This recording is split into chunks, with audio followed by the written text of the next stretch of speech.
Comment vous allez pouvoir créer des vidéos winneuses sur Meta Ads avec ce simple framework. Je vais vous partager le framework d'Ads qui nous a permis de générer ce résultat. Donc si tu veux créer des ads à fort retour sur investissement sur Meta, tu dois décomposer ton ads en plusieurs frameworks psychologiques. Premièrement, tu dois captiver l'attention de la personne qui scrolle sur les réseaux. Donc la personne scrolle, comme peut-être tu étais en train de faire, de manière inconsciente, comme en état d'hypnose. Et là, ce qu'on veut, c'est d'arrêter son cerveau inconscient avec quelque chose qui va venir attirer son attention. Donc là, on a quelques secondes en fait pour faire arrêter son scroll. Et on va utiliser des techniques psychologiques qui est nommée hook, qui veut dire dans les 3 premières secondes, on va mettre du mouvement, faire une rupture de pattern, c'est-à-dire montrer quelque chose qui va venir stopper inconsciemment le cerveau de la personne qui scrolle. Ensuite, juste après le hook, on va essayer de qualifier la personne, parce que même si la personne a été hookée, elle va se poser une question, est-ce que c'est fait pour moi? Donc là, dans les 5 premières secondes, il doit comprendre que c'est fait pour lui et qu'il y a un enjeu. Un enjeu, ça veut dire quoi? Ça veut dire que s'il regarde cette vidéo, il peut gagner quelque chose ou il peut éviter de perdre. S'il n'y a rien qu'il peut gagner ou éviter de perdre, il va pas continuer la vidéo. Ensuite, on va voir créer des émotions. Donc ça, c'est ce qu'on appelle le body. Donc ce qui marche bien, c'est de commencer avec des émotions négatives fortes comme de la peur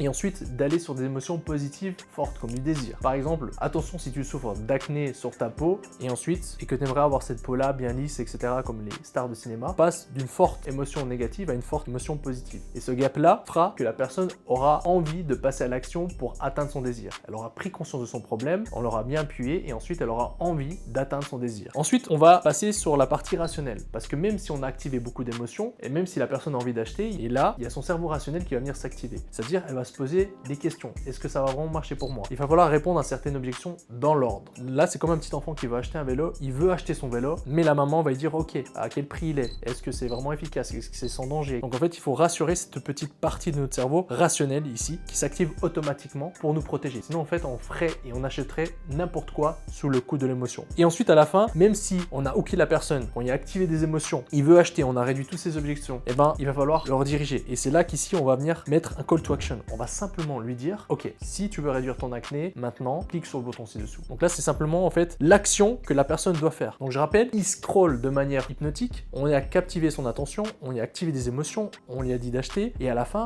on va lui dire quoi faire. Et c'est ce qui fait une ad winneuse.